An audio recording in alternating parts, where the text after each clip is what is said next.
కి ఇంకా 10 నిమిషాలే ఉంది. మీరు డామినేట్ చేయండి.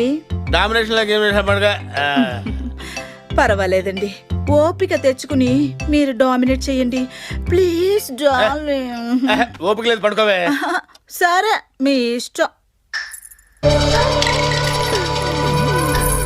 ఏంటే కాలు లేస్తుంది? ఏంటో తెలియట్లేదండి, దానంతటా అదే లేస్తుంది.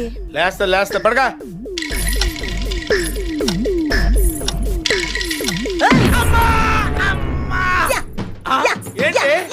ఏంటి పూనకు వచ్చిందలాగా? పూనకం కాదురా, ఇప్పుడు నాకు టైం వచ్చింది. నన్ను తనడానికి కారణం ఏంటో చెప్పవే. నిన్ను తన్నడానికి కారణం ఎందుకు? నా కాలు స్ట్రాంగ్ గా ఉంటే చాలు కదా. ఇప్పుడు నిన్ను కొడుతుంటే నా ఈగో సాటిస్ఫై అవుతుంది. ఏంట్రా నీ మొహం